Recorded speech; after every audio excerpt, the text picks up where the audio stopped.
الشيطان الرجيم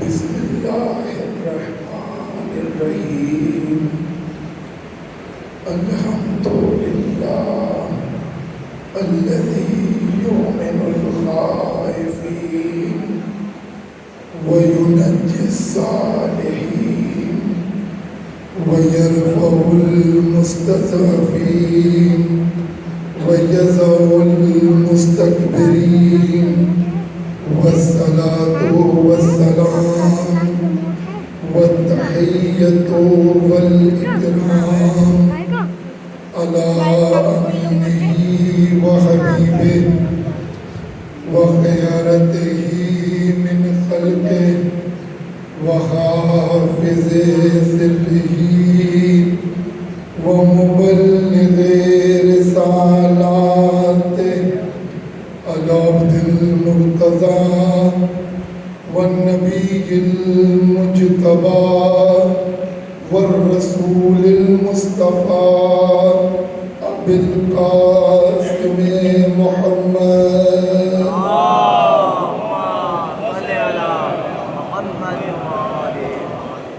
وآله الأطيبين الأطهرين الأكرمين المعصومين المظلومين الذين أذهب الله عنهم الرجس وطهرهم تطهيرا.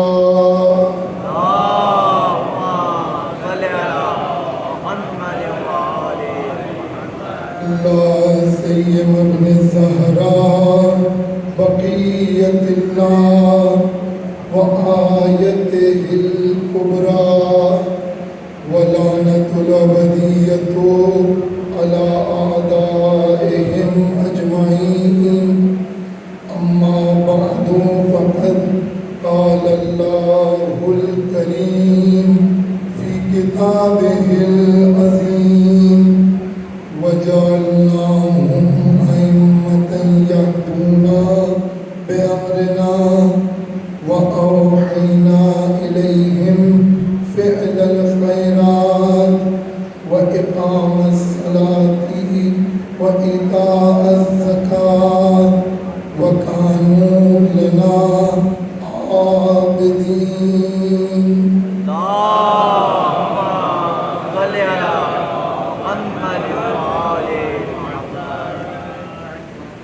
عزیزان محترم، سورہ انبیاء کی 73ویں آیہ کریمہ کے ذیل میں گفتگو جاری ہے کہ جس میں خالق کائنات کا یہ ارشاد ہو رہا ہے کہ ہم نے انہیں امام بنایا کہ جو ہمارے امر سے ہدایت کرتے ہیں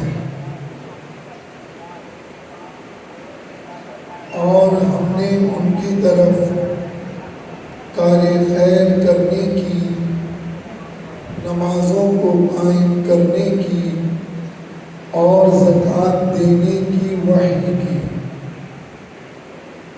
اور یہ سب کے سب وہ بندے تھے کہ جو ہماری ہی عبادت کرتے تھے. یہ ہے آیہ کریمہ کا ترجمہ، اور اس کے ذیل میں جو موضوع بیان ہو رہا ہے وہ عرفان معرفت ہے. اور آج اس سلسلے کی یہ 6ٹھی گفتگو ہے. کل تک کی گفتگو امام کی اس آیت کے ذیل میں 4تھی صفت پر ہو رہی تھی. یہاں تک بیان ہو چکا ہے کہ امام کی پہلی صفت یہ ہے کہ وَجَعَلْنَاهُمْ، ہم نے اسے بنایا. امام کی دوسری صفت یہ ہے کہ وہ امام ہوتا ہے، پیشوا ہوتا ہے، ہر میدان میں آگے ہوتا ہے۔ امام کی تیسری صفت وہ ہدایت کرتا ہے، اور امام کی چوتھی صفت وہ امر الہی سے ہدایت کرتا ہے۔ امر الہی یعنی شان الہی۔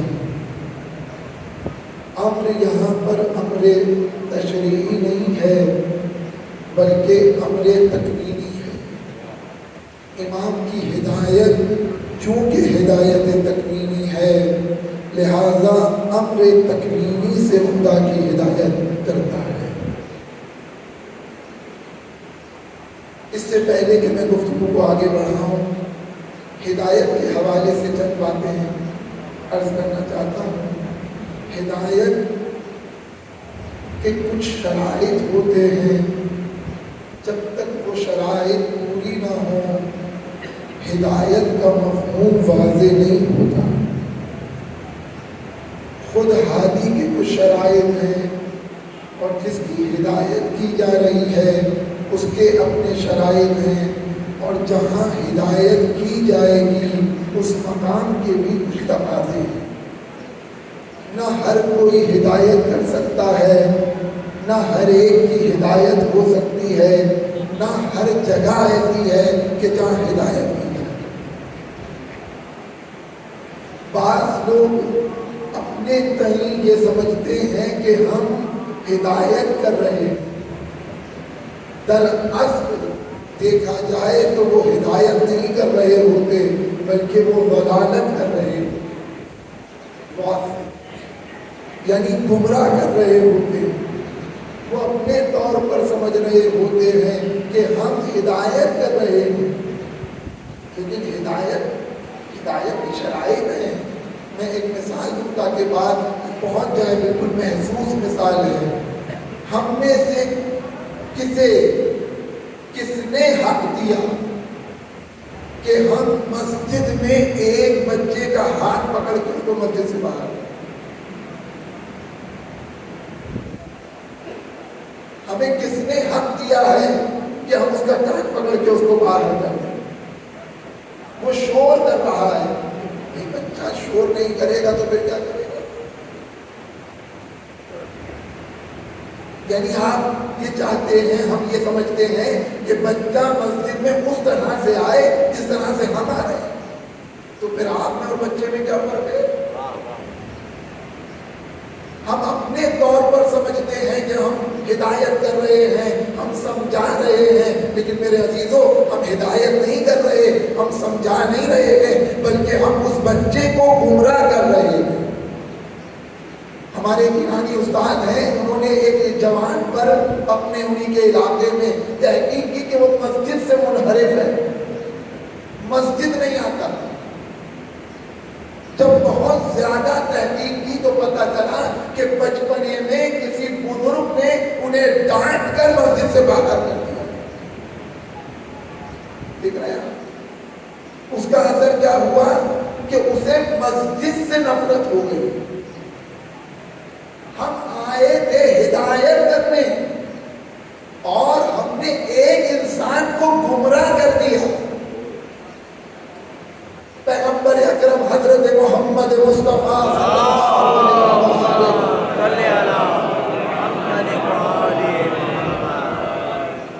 مسجد النبوی میں نماز پڑھ رہے ہیں جماعت کے ساتھ، درمیان میں بچہ رونے لگا۔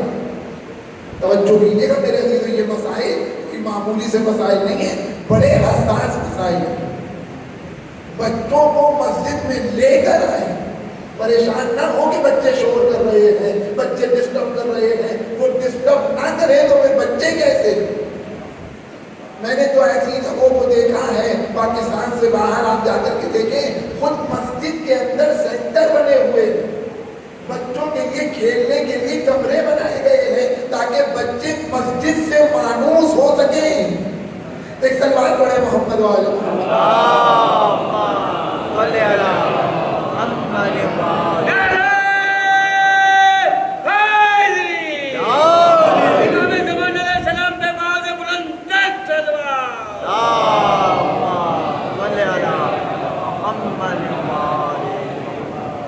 نماز پڑھا رہے ہیں، درمیان میں بچے کے رونے کی آواز آئی تو لوگ کہتے ہیں جو نماز پڑھ رہے تھے کہ پیغمبر نے نماز بہت جلدی پڑھا تھی۔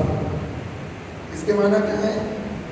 جو معمول کے مطابق جیسے پیغمبر نماز پڑھاتے تھے اس سے زیادہ اسپیڈ میں نماز پیغمبر نے پڑھا۔ بعد میں پوچھا یا رسول اللہ آپ نے بڑی تیز نماز پڑھا دی، کیا تم نے محسوس نہیں کیا کہ درمیان میں بچہ رو رہا تھا؟ میں نہیں چاہتا کہ میری نماز اس پر ناگوار گزرے، چونکہ اس کی ماں بھی نماز پڑھ رہی تھی۔ پہلے کے زمانے میں خواتین مسجد میں آ کے نماز پڑھا کرتی تھی، یہ سنت تھی اس زمانے میں بہرحال، لیکن میرے عزیزوں خاتون کی مسجد اس کا اپنا گھر ہے، لیکن جب موقع ہوتا ہے تو ہمیں فراہم کرنا چاہیے، ایک پارٹیشن بنانا چاہیے۔ اگر خاتون موقع رکھے اور مسجد میں آنا چاہے تو وہ نماز پڑھ سکے، لیکن میں بھی اس پر بات نہیں کرنا چاہتا۔ تو امام پیغمبر نے نماز تیز پڑھا دی تو پوچھنے والوں نے پوچھا آج آپ نے جلدی پڑھا دی، کہ میں نہیں چاہتا کہ میری نماز بچے پر ناگوار گزرے، کیونکہ وہ رو رہا تھا، ماں اس کی نماز پڑھ رہی تھی۔ اگر وہ اسی یعنی لاشعوری طور پر بچے کے لیے یہ نماز سنگین ہو جائے گی، اسی طریقے سے جب وہ بڑا ہوگا تو وہ نماز سے مانوس نہیں ہوگا بلکہ نماز سے متنفر ہو جائے گا۔ ایک صلوات پڑھے محمد وعلی محمد۔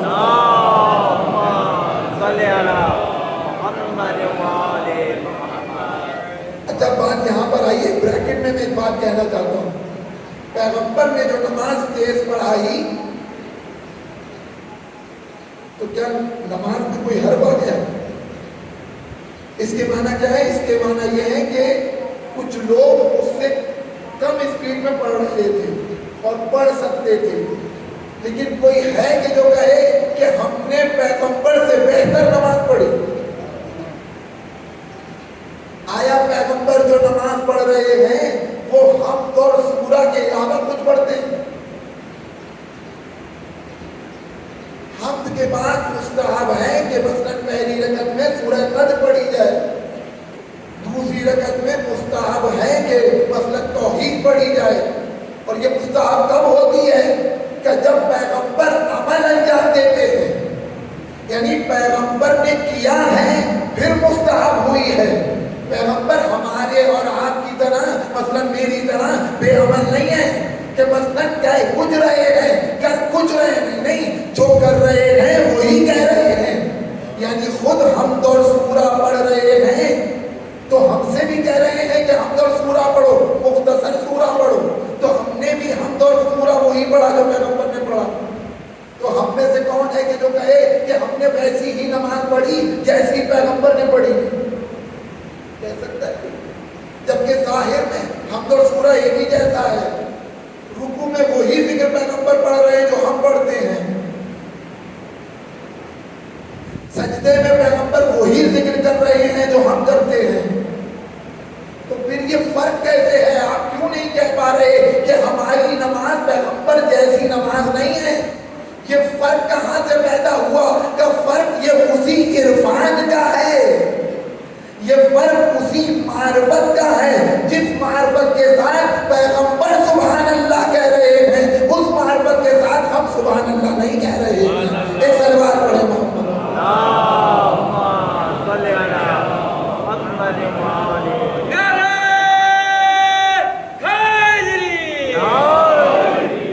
تو غرض کہ نہ ہر جگہ پر ہدایت کی جا سکتی ہے، نہ ہر کوئی ہدایت کر سکتا ہے، اور نہ ہر کسی کی ہدایت کی جا سکتی۔ ہدایت کرنے والے کو معلوم ہو کہ کس کی ہدایت کی جا سکتی ہے اور کس کی ہدایت نہیں کی جا سکتی۔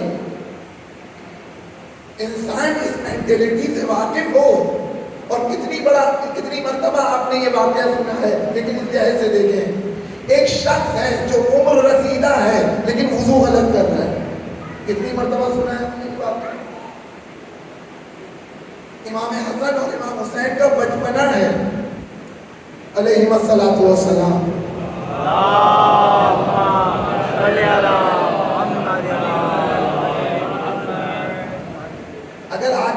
نہیں دیتے کہ آپ کا وضو غلط ہے، وضو ایسے نہیں ہوتا، وضو اس طریقے سے ہوتا ہے، مشکل تھی. کیونکہ نصیحت کے لیے حدیث ہے کہ اگر کسی نے تنہائی میں کسی کو نصیحت کی تو اس نے اس کو زینت دی ہے، یعنی اس نے اس کو سنوارا ہے. اور اگر کسی نے مجمع میں اس کی ہدایت پسند نصیحت کی تو اس نے اس کی توہین کی ہے. یہ حدیث ہے. ہم مجمع میں بھرے مجمع میں ٹوک دیتے ہیں اور سمجھتے ہیں کہ ہم اس کی ہدایت کر رہے ہیں. یہ ہدایت نہیں ہے، یہ توہین ہے. شریعت اس کی اجازت نہیں دیتی. آپ کو کس نے حق دیا ہے بھرے مجمع میں ایک کو ٹوکنا؟ تو امام حسن اور امام حسین بچپنے میں تھے، کہتے تھے بھیا تمہارا وضو غلط ہے. اچھا ہم ہوتے تو یہی کرتے. اتنی عمر ہو گئی آپ کو وضو کرنا نہیں آتا؟ حد ہو گئی. وضو تو آپ ہمارے بچے سے سیکھ لیں، اس کو بھی آتا ہے. یعنی یہاں سے انداز اور سخت لہجہ استعمال کرتے ہیں. کیوں؟ چونکہ ہدایت کے شرائط ہمیں نہیں پتا، نہ ہدایت کے شرائط ہمارے اندر پائے جاتے ہیں. جب کوتاہی کر رہے ہیں، آپ کو وضو ہی کرنا نہیں آتا، بات یہاں سے شروع ہوتی. اب بتائیے اس کی ہدایت ہوگی یا گمراہی ہوگی؟ آیا آپ اس کو عزت دے رہے ہیں یا اس کی توہین کر رہے ہیں؟ لیکن امام نے ایسے کچھ نہیں کہا کہ تمہیں وضو کرنا نہیں آتا، بلکہ کہا ہے شیخ ہم دونوں بھائی وضو کر رہے ہیں، تو بتا کہ ہم دونوں میں سے کس کا صحیح ہے. یعنی انڈائریکٹ بھی نہیں کہہ رہے کہ تیرا وضو غلط ہے. ایک سلوات پڑھے محمد والے محمد.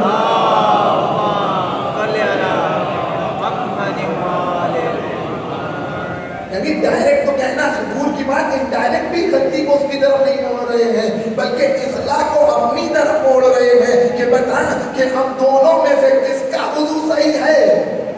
یعنی وہ محسوس کر رہے ہیں، اپنی کم سنی کو دیکھا، اس کے بڑھاپے کو دیکھا، وقت کے تقاضے کو دیکھا، اس کی طرف غلطی کو نہیں پلٹایا، بلکہ کہا کہ ہم دونوں کو تو دیکھ، ہم میں سے کس کا وضو صحیح ہے. اس نے دیکھنا شروع کیا کہ تم دونوں کا صحیح ہے، میرا غلط ہے.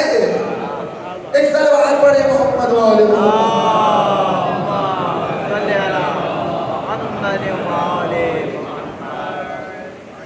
یہ واقعات کی سیرت اہل بیت اس لیے ہے کہ ہم اس کو اپنے لیے نمونہ بنائیں. ہمارے لیے نمونہ کوئی اور نہیں ہو سکتا. اہل بیت ہمارے لیے نمونہ ہے، تو ہر کوئی ہدایت نہیں کر سکتا. اور ہدایت میرے عزیزوں عجیب لفظ ہے. پیغمبر نے جہاں بھی لفظ ہدایت استعمال کیا ہے اس کو اپنی طرف نسبت دی ہے. انا ہدیناہ السبیل اما شاکرا و اما کفورا.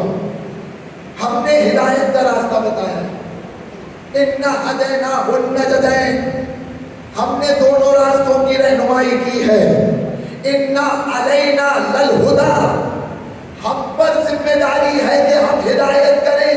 اور پھر سخت لہجے میں قرآن آواز دیتا ہے یا حبیب انک لا تہدی من احببت. اے حبیب آپ نہیں کر سکتے ہر ایک کی ہدایت. انک لا تہدی من احببت، یعنی آپ جس کی چاہیں ہدایت نہیں کر سکتے. ولکن اللہ یہدی من یشاء، خدا جس کی چاہے ہدایت کر سکتا ہے. ایک سلوات پڑھے محمد والے محمد.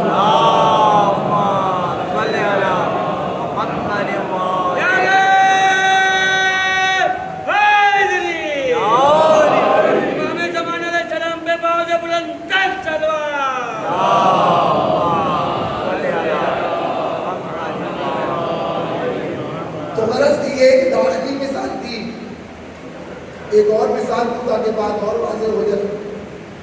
خارجی مثال، اسی مجمع میں کوئی غیر آ جائے اور جس طرح سے ہمارے یہاں گفتگو ہوتی ہے، جس طرح سے ہمارے یہاں دوسروں کے بزرگوں کی توہین ہوتی ہے، دل پر ہاتھ رکھ کے بتائیے وہ ہدایت لے کے جائے گا یا گمراہ ہو کے جائے گا؟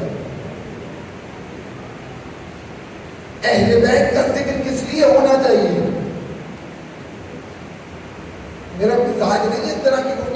کیا کروں؟ جب بات سر پر آ جائے تو حجت تمام کرنی چاہیے. اہل بیت کا ذکر کس طرح ہونا چاہیے؟ کیا اہل بیت، سب سے پہلے سوال یہ ہے کہ اہل بیت کس لیے آئے؟ کیا اہل بیت ہدایت کے لیے آئے ہیں؟ تو اہل بیت کا ذکر ہدایت سے ہٹ کر نہ ہو.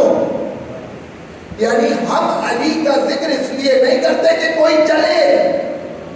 علی کا ذکر چلنے اور چلانے کے لیے نہیں ہے، بلکہ علی کا ذکر ہے عبادت. اور علی کا ذکر عبادت ہے، اور عبادت بغیر قربتاً اللہ ممکن نہیں. جب علی کا ذکر عبادت ہے تو عبادت جلنے سے بچاتی ہے. تو علی کا ذکر اس لیے نہ ہو کہ تاکہ فلاں جلے. علی کا ذکر ہم اس لیے نہیں کرتے کہ لوگوں کو جلائیں. علی کا ذکر اس لیے ہونا چاہیے تاکہ لوگوں کو جہنم کی آگ سے بچائیں.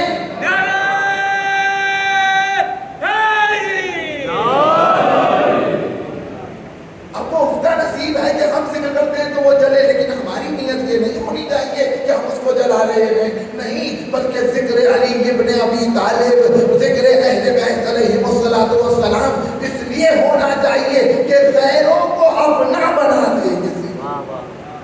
غیروں کو اپنا کب بنائیں گے؟ جب ذکر میں ہدایت پائی جائے گی، ذکر میں جب محبت پائی جائے گی. یعنی جب لہجے میں نرمی ہو، محبت ہو تو غیر بھی اپنا ہوتا ہے. لیکن لہجے میں طنز ہو، تانا ہو، برائی ہو، گالی ہو تو اپنا بھی پرایا ہو جاتا ہے. مثال آپ نے سنی ہوگی، ایک بچہ ہے کہ جس نے کبوتر پالے ہوئے ہیں. ایک پورا ٹولہ ہے اس کے پاس کبوتر کا. اب جس نے کبوتر بازی کی ہے اس کو محسوس کر سکتا ہے. اس کے ٹولے میں ایک غیر کبوتر دیوار پر آ کر بیٹھا، چھت پر کبوتر اس کے اپنے دانا کھا رہے ہیں، اور ایک غیر کبوتر دیوار پہ بیٹھا ہے. اب وہ یہ چاہتا ہے کہ غیر کبوتر اپنا ہو جائے. تو اس نے کیا کیا؟ بڑے پیارے لہجے میں، بڑے نرم لہجے میں اس کے لیے دانا ڈالنا شروع کیا، اور ایک لہجہ استعمال کیا. آپ مجھ سے بہتر جانتے ہیں، میں ممبر سے کیسے عرض کروں. اس نے نرم لہجے سے اس کو پڑھائے کبوتر کو اپنا بنانے کے لیے ایک نرم لہجہ استعمال کیا، دانا ڈالنا شروع کیا. ابھی اس نے دانا ڈالا تھا، اس نے جب نرم لہجہ دیکھا وہ غیر کبوتر اپنوں میں آ کر اترا. دوسرے بچے نے پتھر مار کے اڑا دیا، دوسرے بچے نے پتھر مار کے اڑا دیا. یہ بگڑ گیا. ارے بڑی محنت سے ہم نے اس کو اپنا بنایا تھا، تو نے ایک پتھر مار کے بھگا دیا. یعنی بچہ بھی لاشعوری طور پر محسوس کر رہا ہے اگر غیر کو اپنا بنانا ہے تو پتھر مار کے نہیں بلکہ محبت کا دانا ڈال کے. ایک سلوات پڑھے محمد.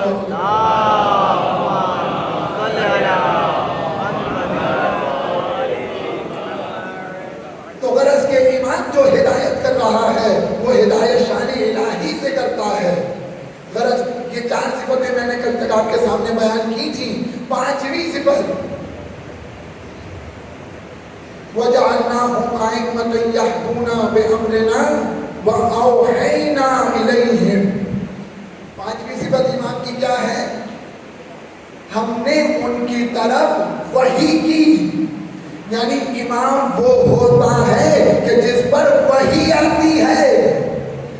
امام وہ ہوتا ہے جسے خدا بناتا ہے. امام وہ ہوتا ہے. میں بار بار تکرار اس لیے کر رہا ہوں کہ کم از کم ان 9 مجلسوں میں بچوں کو 10 صفتیں یاد ہو جائیں. ایک سلوات پڑھے محمد والے.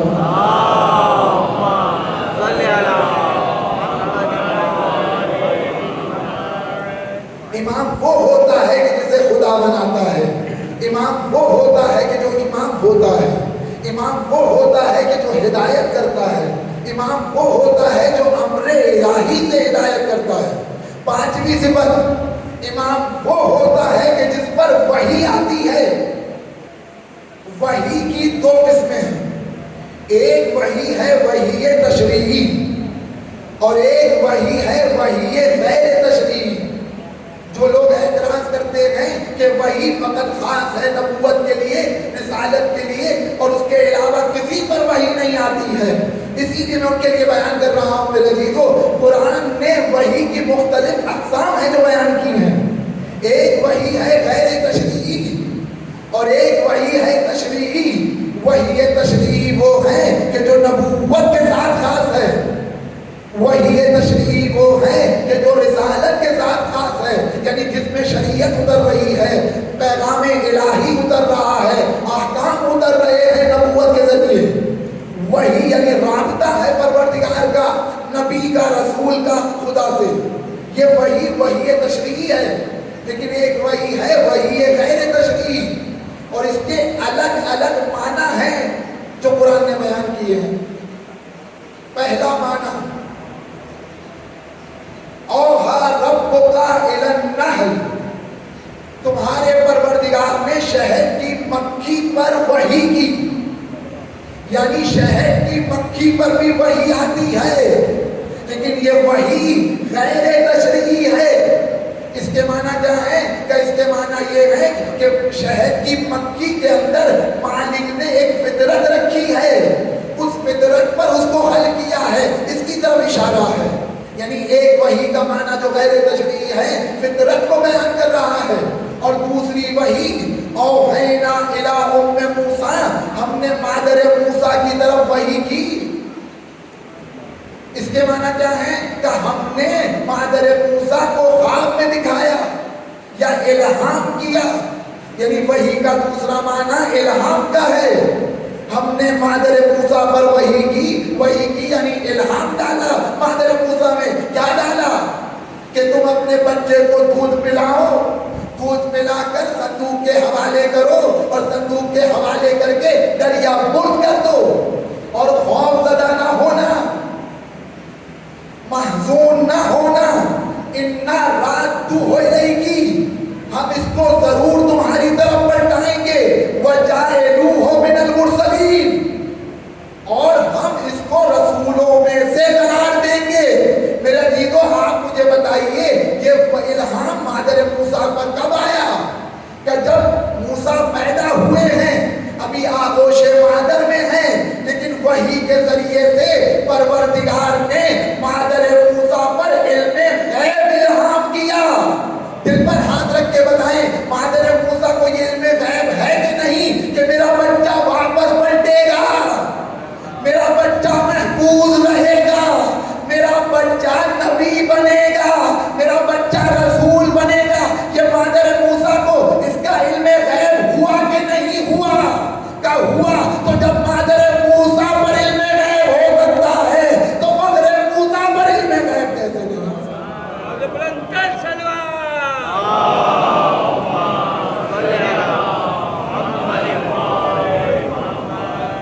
تو یہ وحی کا دوسرا معنی ہے کہ اوحینا الی ام موسیٰ، ہم نے مادر موسیٰ پر وحی کی. وحی کی یعنی کیا؟ خواب میں دکھایا یا الہام کیا. تیسرا معنی وحی کا ان الشیاطین لیوحون الی اولیائہم. یہ شیاطین کون ہیں؟ کہ جو اپنے اولیاء کی طرف وحی کرتے ہیں. یعنی شیاطین بھی وحی کرتے ہیں قرآن کی روشنی میں. شیاطین اپنے دوستوں کی طرف، اپنے اولیاء کی طرف وحی کرتے ہیں. یہ وحی کس معنی میں ہے؟ کہ وسوسہ ڈالتے ہیں. یہاں وحی وسوسے کے معنی میں ہے. شیاطین جو وسوسہ ایجاد کر رہے ہیں قرآن اس کو وحی سے تعبیر کر رہا ہے. یہ تیسرا معنی ہے. پہلا معنی فطرت، دوسرا معنی الہام، تیسرا معنی وسوسہ، اور چوتھا معنی اشارے کا ہے کہ جو جناب زکریا نے اپنی قوم کی طرف اشارہ کیا تو یہی کہا کہ یوحا یا اوحا الیہم ان سبحوا بکرۃ و عشیا. جناب زکریا نے اپنی قوم والوں کی طرف اشارہ کیا. تو یہ چار معنی ہے جو غیر تشریعی کے لیے وحی کے معنی بیان قرآن کر رہا ہے. اور یہ وہ معنی ہے کہ جو نبوت سے ہٹ کے ہے، یہ جو معنی ہے رسالت سے ہٹ کے ہے. اس کے معنی یہ ہے کہ نبی کے علاوہ بھی وحی آ سکتی ہے، رسول کے علاوہ بھی وحی آ سکتی ہے. اور رسول کے لیے جو وحی کا لفظ استعمال ہوا ہے وَمَا كَانَ لِبَشَرٍ